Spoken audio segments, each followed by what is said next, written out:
Welcome to the Stuff and Things Podcast, your home for all stuff related to your favorite things in entertainment.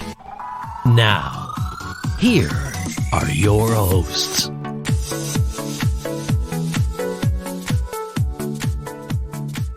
Hello everybody and welcome to the Stuff and Things Podcast. I am Sam. Joining me today to discuss Andor, the latest episode, is my partner in crime, it's Stefan. Hello, I'm here. How you doing, buddy? I am doing well, mate. How are you? Yeah, okay. Cold. It's getting cold now. It's chilly. I'm still resisting the urge to put the heating on. It's the second week of October. This is normally where I cave. However, the cost of heating now probably means I'm just going to buy more blankets. I am waiting for us to hit Hoth level. And then, yeah. Way to tie our intro into Star Wars. I'm very proud of you, yes. So, wait until your Tom will freeze to death and then it's too cold. Then it's too cold, put the heat on. Got you. We are talking Andor, Season 1, Episode 6. The title of the episode was... The Eye! Now, which really confused me, because we've really done one podcast this week called The Eye. Yeah. I'm really glad it wasn't just me. Got my notes out earlier. If you're a fan of Lord of the Rings, the Amazon original series, Rings of Power, the latest episode we discussed of that was also called The Eye. We only recorded it, yesterday? Yesterday. So when we both hit the notes for this one, I genuinely was just confused. Now, something happened with this episode, which normally means one or two things, okay? Mm-hmm. I have very few notes. Like, typically what I do is I do bullet points. So these are all the points in an episode I want to cover. Now, typically when I have very few notes, it means one or two things. Either one, I ended up so engrossed in it, I didn't write anything down, and therefore I'm now just going to basically verbally vomit my thoughts at everybody. X-winging your way through it, yeah. Or I literally watched an episode and didn't see anything of merit that I wanted to discuss. I can... Well, which way do you think it's gone? What did you think of the episode, and what are your thoughts? I'm sat here quite smug about the episode and quite enjoyed it. Yeah. So I'm hoping you went fully engrossed and amazing. Otherwise, this is going to be quite a short podcast. It's going to be an almighty fight. Yeah, you lead the podcast, and I just add bits in and join in. Yeah. So if you haven't written anything because the episode was crap, then wonderful. And next week is the season. Good luck, everybody. Yeah. I was engrossed. But I do want to start with a small critique. I do want to start with just something which I'm a little bit... and I don't know whether it's just me, so I want to put it to you and maybe you can tell me I'm wrong. Mm-hmm. The build-up to this episode last week and the week before I thought was excellent, because we got Clem joining this group, learning about the group, the fleshing the characters out. So I knew in my head they were going to die. Some of them were going to die, all of them were going to die. And the reason why I knew that is because we were getting to learn a bit more about them. Yeah. They were giving us an emotional reason to feel something for them when they take them away. You'd like some lines? Good. Yeah. You can have them this week, you die next week. Exactly, here's your check, have a nice day. Now, I kind of went into this episode expecting it to be tension, gripping kind of heist drama, where I felt like I was going to be on the edge of my seat. Mm-hmm. And I kind of feel like they missed it a little bit. Now, I'm going to give you one example, and then I'm going to let you tell me I'm an idiot. So, the one example I can give of where I feel like they missed it a little bit. Do you remember The Mandalorian? Season 2 finale, Mando and his crack team are on the bridge, and the mechanical soldiers, I can't think what they're called now, super troopers, whatever, are coming back onto the ship, and they are marching on that room. Yes. And with every footstep, the tension is building and building and building, because you're like, there's no way out. What are they going to do? They can't fight through them. Mando barely survived one. There's no way. And you're like, the tension just keeps building, and with every minute, the music, the footsteps, they get to the door, and then they start punching the door. it just kept building and building and building. And you knew something was going to have to happen. Yeah, have to happen. But you had no idea what, because otherwise, well, that's the end of this show. Yeah, it was like, there's no, and it just built and built and built. And I kind of felt they missed it a little bit in this, because there's a moment where the communications officer picks up there's something going on. He grabs the squad and they run down. And I kind of felt that moment could have just built. It could have been tense. We're watching, they're getting closer and closer and closer. And they're trying, they're loading up the last few things. They're trying to get out. They're like handcuffing, you know what I mean? We're like, hurry up. We could have been like, hurry up, Yeah. It just felt like that was missed, and for me, that's just an example of how I feel like this episode just missed it ever so slightly. I enjoyed it. I know I probably sound like I'm picking fault a little bit, but that for me was just like it was a little bit missed. I felt it could have been so tense, and then a massive payoff where that group does storm the room, and then like a firefight. But that was just me. I mean, what did you think? I mean, do you think I'm right in that, or do you think no, Sam, you just missed the mark yourself? So for me, the episode, when the episode starts and they first go into the base, and we've kind of got that, I felt there was a bit of tension when the other soldiers were looking at them, and I'm like, oh, they're going to get sussed out. What's going to happen if they get sussed out? And I thought, we've said before about it kind of being like a spy thriller sort of thing. Yeah, like spy games, yeah. And I'm kind of, at that point, I'm like, because all it's going to take is like, the young lad, Karras, keeps looking up at the sky as the bits go over, and I'm like, he's going to give himself away. He's going to give himself away. And then it's like, okay, they didn't. Then they get into the base, and I'm like, okay. So like, the spy tension's there. They've passed the first test, and I'm like, okay. Yeah. And then they kind of take the hostages really quickly, and I'm like, okay, it's going very smooth, too smooth. Yeah. You know it's going to go wrong. And of course, it's going to go wrong, because if it all went really plain sailing, how boring would that be? Yeah. So something's not going to quite work, but you're like, okay, I'm with it. And then the communications, like you say, the communications come back and he overhears them. Yeah. And my first thought is, oh, here we go. What's going to happen? Oh, here we go. And then, like the next second they run in. It's like, what's going on? It's like, oh. Yeah, so in a long roundabout sort of way, I think you're spot on. They could have... Okay. They could have really kind of upped the tension factor. Yeah, because I'm watching it and I know they're on their way. Yeah. But the note I've got for this episode is chaotic but great. Yeah, that's fair. And it was chaotic. They're trying to get the stuff on board, so they're trying to get all the credits out from the vault, and they're getting it on board, and it's all being done so quickly. Yeah. But at the same time, in my head, I'm like, it'd be going quicker if you guys helped. The chaotic but great thing, I think, really, really smashes home as well, because this plan, like me and you were like, oh, they've planned this out, they've got this nailed down. But one of the things we picked up on last week was, wait a minute, this plan really hinged on having Clem, and they didn't have him until like right now. So they've been planning this for months and months and months, and it wasn't until Clem arrived they actually had a shot at doing this. Now, when they're actually enacting this plan, I don't know about you, but I'm watching it thinking, so many factors of this plan are bad. Like, the kid and the wife nearly didn't go because the kid wasn't feeling well.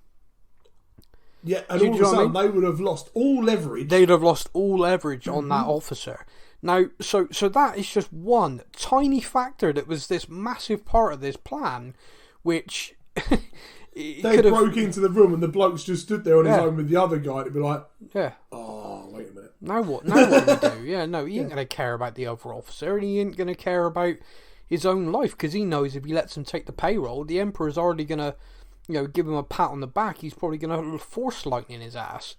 Yeah. So, he would have not done it. So there's that one factor straight away.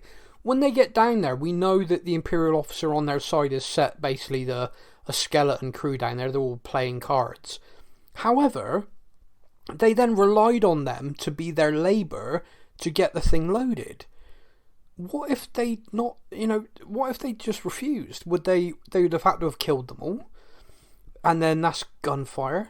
You know, that's setting off alarms, alerts, potentially. Or they'd have just have to let... You know, there were so many factors in this plan. And I get that it kind of just demonstrates how the rebellion's kind of on a wing and a prayer here, you know? At the moment, they're very unorganised, it is very much a start-up sort of thing still. But yeah, there were so many things that could have gone wrong. Yeah, and so many like X factors to their plan, which I just kind of looked at and thought, when you looked at them and they talked about how meticulous this was and how much they'd like put into the planning, how long they'd been at it, and you're kind of like, well, that you planned this based on this guy's family being there, which is a total X factor. You've got like literally no way of knowing that. You've got no way. A lot of it was just pure guesswork. And what did you think of the characters? The two women, their job obviously was to go up, disrupt the communications, leave something there, and then basically do a badass kind of abseil down into the facility. Did you think she was terrified of making the jump, or just the enormity of what they were about to do hit her in that moment? I think it was the enormity of it, because she really does kind of freaks out, doesn't she? Yeah.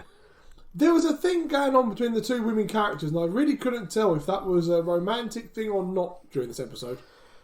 I'm not sure. There was a couple of little lines, like, you know, you make sure you're okay and stuff, and I'm like, is there a bit more to that? I don't know. But when I'm they're not up on sure. the bridge, I'm when they're up on the bridge and stuff, and it's kind of like, we need to go, and she's like, yeah, of course we do.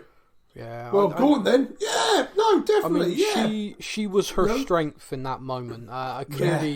Clearly, those two are a lot closer than anyone else in the group. Which I don't know if they knew each other before, or whether they've just grown close during this. But it's going to be interesting to see if that comes up, because of course she makes it out. She literally walks out in uniform, so we see her at the end whilst the eye's still going on, just walk through that crowd. So she has survived. I genuinely thought she was dead. I did. I was starting to question it, especially at the end, because I'm like, well, everyone in the control tower has seen her. Yeah. It's not like she's hidden her face, but she's in uniform. But I'm like, how did she get? I was expecting her to walk out, and as soon as she was out, just to kind of like, just change out the uniform back into the clothes like the people that live there, and just blend into it. I imagine perhaps that's what she's going to do before daybreak. Yeah. I tell you, and then walk back with them. I tell you what really kind of my mind being dark. She went when there was a situation, a bit of a standoff where this officer pulled his gun. She literally just didn't even bat an eyelid and killed him. Yeah, bang! Yeah. And one of the things about that which kind of got me is I remember him saying to the woman about Clem, just like, he won't hesitate to kill. And I was kind of like, okay, well, obviously that's something they're really keen on. And this character was the medic. So in my mind, she's not a stone cold killer. No, she's the one that heals people and puts you back together. However, we're clearly wrong. Now, because we saw her do that, with no hesitation, no remorse, just stone cold.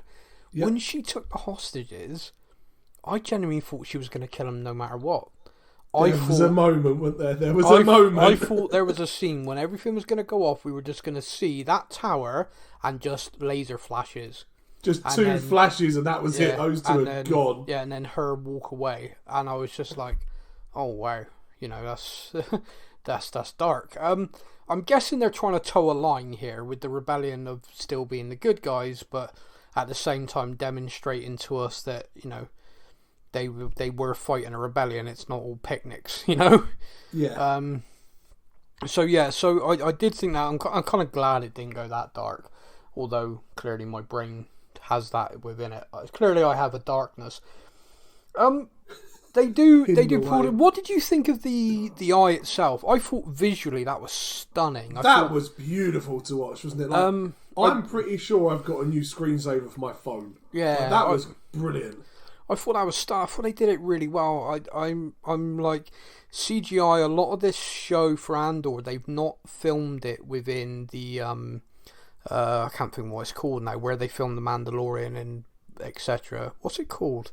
the studio, the Vision or something like that. I can't think what it's called now. Oh, okay. Yeah. The actual recording studio, like the bit itself. Gotcha. Yeah, I can't think what it's called. People are screaming at me, and I apologise. When it comes to me, I'll shout it. But they're not. Oh god, it just came to me then and it went again. It's gonna drive me insane. So. They're not recording it. They're actually building practical sets, which is not something that they've done a lot in Star Wars of late. They did it a little bit with Obi-Wan, but they've tried to do it more and more with this. And I did want the volume. Oh, that was killing me. The what? The volume. Ah, okay. Oh, that was literally, it was making my brain itch. So I'm wondering if they used that, however, for that overhead thing, because that would seem to lend itself naturally for that. And it was so stunning. I didn't know what's like. They'd spoken about it and about what it was and stuff like that, and they'd said a lot about like almost like a meteor shower. Yeah. So I didn't fully know what to expect, but wow, that was not what I was expecting. No. But it was visually absolutely incredible. I can understand now why the soldiers wanted to go out and see it.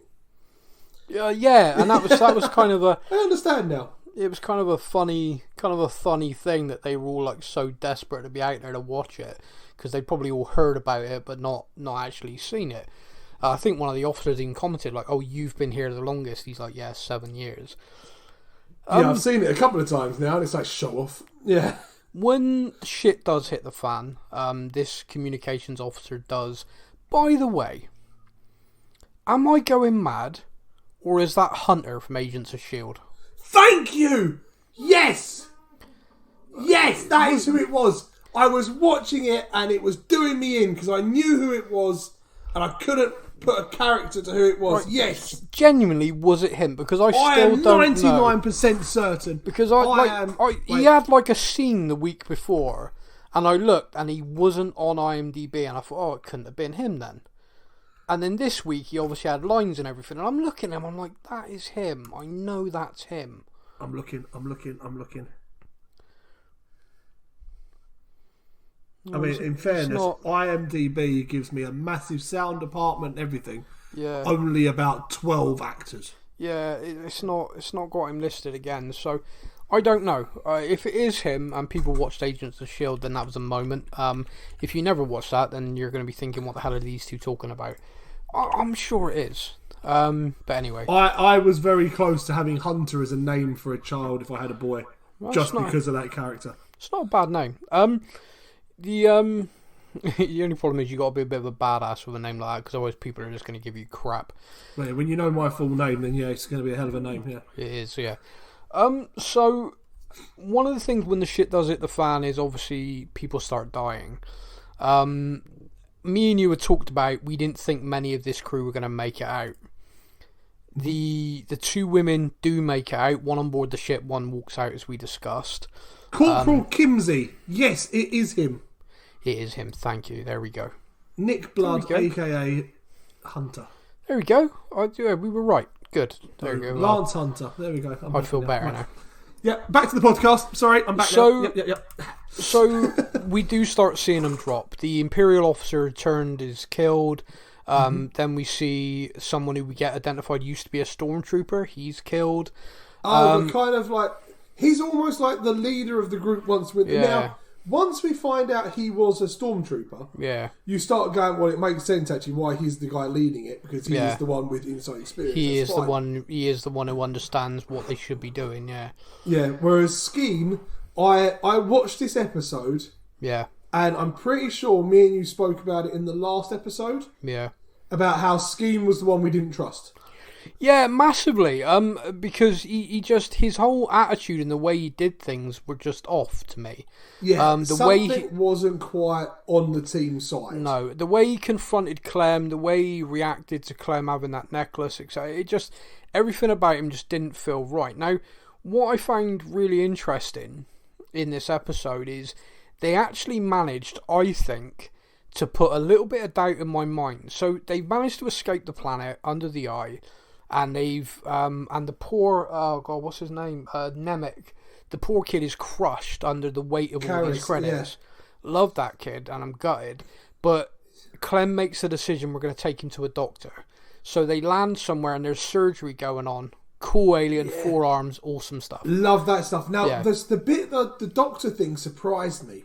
Yeah. Because Vel seemed very much like, nah, he's dead. He's dead. It's fine. Don't worry about it. Yeah. And it was Skeen was the one that was, no, he's a young kid. There's a doctor. It's part of the contingency plan. We have a doctor. This to me was why I had the doubt in my mind. So when he starts talking to Cassian about there's 80 million there, that's 40 million each.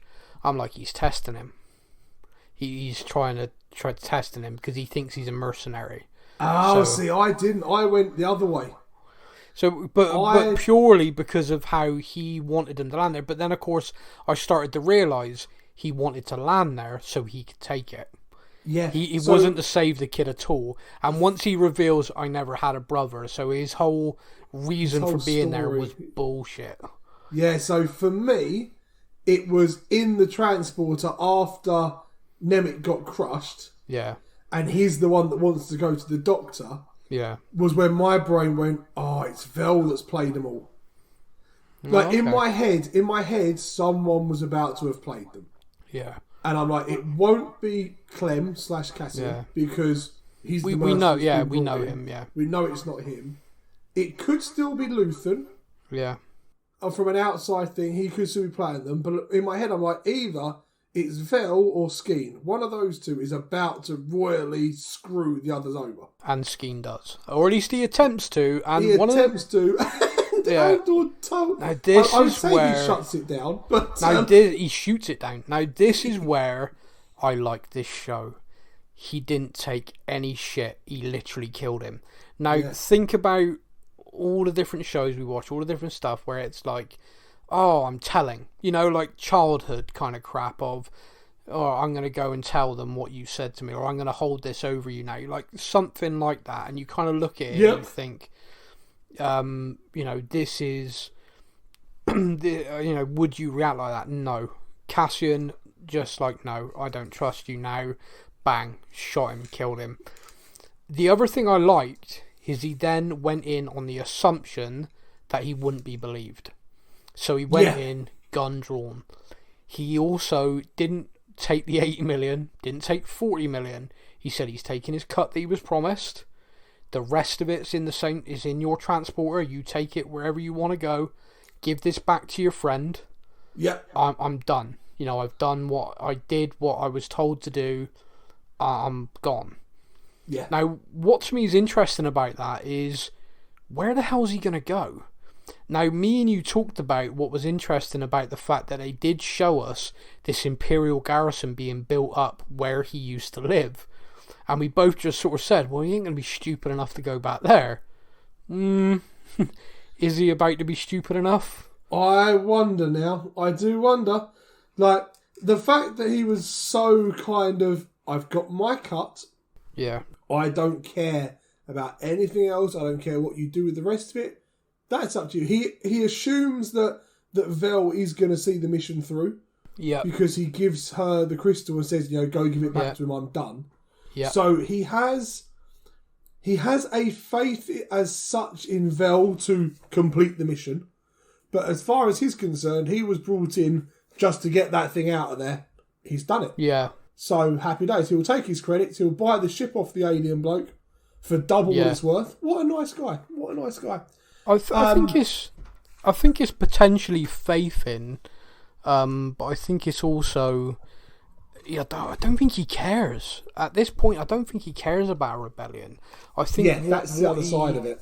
What he cares about is literally getting away with his life and getting what he was promised, and what we're kind of left with in this kind of situation is, does he now, or what does he do? Because remember the first time we saw him in this, he was looking for somebody. He'd his gone to sister, that. Maybe. Maybe. We don't know, but he was looking for somebody. Is this what we're going to see next? Is he going to be looking for that? So, it's going to be interesting. What did you think to the reaction back on Coruscant? So Mon Mothma is giving her speech out to the Senate, isn't she? Yeah, and the news breaks. I'm watching it, and I'm seeing kind of like the news is breaking and stuff. Yeah. And I'm like, what on earth is going on? Like, why is everyone kind of walking away, not listening? I think to myself, has she lost the room? Like, at first, I'm watching it, trying to work out what the hell is going on. Yeah. And then I realise they're all looking at their tablets. And then she realises they're looking at their tablets. Yeah. And it's like, oh, this isn't a good reaction. Like, this isn't. No. And then it cuts to Luthen. And you kind of see, he gets... I like the little character in the background, do you have anything from that planet? And he's like, well, he just says the planet name, doesn't he? And he has like a panic attack. Yeah. And then goes out the back and kind of celebrates. He loves it like that. That's a proper, like, the proper celebration at the back, and his laughter and just like happiness. Well, how much relief must that be? Yeah, I mean, he's over the moon. The job's been done, but it's going to be interesting to see what comes next. How does he meet up with her? What's their plan next? What's he going to do with all those credits? Because surely anyone who shows up and banks that amount of credits is going to be... Yeah, I have like 80 million or minus... Yeah, what exactly are you planning to do? How are you going to do that? And we do see like an emergency meeting of the ISB. They are... what they said... Yeah, no one's going home. Tell your families. Call in all your support staff. I want every contingency retaliation plan on my desk by midnight. So they are, they're ready to kick off. It's not going to be good. I think this show is doing a good job of the end of every episode making me go, I'm looking forward to next week. Yes. Yeah, I'm looking forward to next week. I am hoping that this is going to be a multi-season thing, because I think getting this side of what is happening, I'm really enjoying it. Well, my understanding is it's a 2-season limited show. So basically, it's 2 seasons and it's done. So at the end I'm hoping there's going to be more. I'm really hoping that it gets enough good reviews and stuff, because I am really enjoying it. Yeah. Well, the idea that they've mapped is that by the end, so the final episode of season 2 will basically Rogue One. Yeah, will basically tie you in quite nicely to Rogue One. But like you say, depending on how it's received, it go. But you only got to go on look online to see people hating it. So yeah, but you could make the perfect movie and the perfect show, and people. Oh, massively! No, of course. I was just saying that for everyone who's enthusiastic, there's plenty who are not, which is what it is. But yeah, overall, I mean, I've kind of covered everything I wanted to. Are there any other bits and pieces that sort of stuck out to you that you wanted to cover? The last question I've got then. Lieutenant Gorn, who is their guy on the inside. Yeah. Did I just miss what happened to him at the end? Because I thought he got on the ship. No, he got shot. He did get shot. Yeah, he got shot by Hunter. Hunter was the first person Hunter killed. Right, because I know the ex-stormtrooper gets shot. And I'm calling him Hunter. Yeah. The ex-stormtrooper gets shot. He got shot heading to the ship, but that's it. And Lieutenant Gorn he got messed up. Right, okay, no, I was watching it on my phone, so that's why I possibly missed it. Okay. Because in my head, I thought he got on the transporter. No. And then they got to the doctors and the guy had gone, and I'm like... Where the hell did he go? What did I miss? Did he just go, I'm coming with you guys, but getting off halfway? Only 4 of them made it on, and one of them got crushed on takeoff, so yes. Okay, that makes more sense now, that's fine. And I like that kid, so that was a big guy. Yeah, and the fact the doctor kills him as well. Tries to say. I love the fact that he puts all 4 hands up when he walks in with the gun. Like, I tried. But it's not about that. Yeah, it's not about that. You're okay. Poor guy. And he gets the manifest, doesn't he? He gets given this guy's manifest. He does, yeah. And it's going to be interesting. I don't want it. See. He insists. Oh, all right. Yeah, it's going to be interesting to see how much of it he reads, how much of it he takes on board. Because right now he wants nothing to do with the rebellion. Right now, he is purely just out for money to try and get where he's going. What's going to change that? I don't know. But we know something does. Yeah. Yeah, well, possibly something from him is definitely going to change it, yeah. But, yeah, we're going to have to wait and see. But, yeah, I hope everyone's enjoying the show. We're certainly enjoying talking about it. If you enjoy Andor, then get in touch with us. You can get in touch via all the social medias. We also have a Discord server, which we probably need to do a new invite for. And when we do, Yes. we'll put that on the social media. Massive thank you to you all for listening. We'll be back next week. Until then, you all take care. And may the force be with you. Thank you for listening to the Stuff and Things podcast. We hope you enjoyed the show. You can find us on Facebook or online. Simply search the Stuff and Things podcast to join in our conversation every week.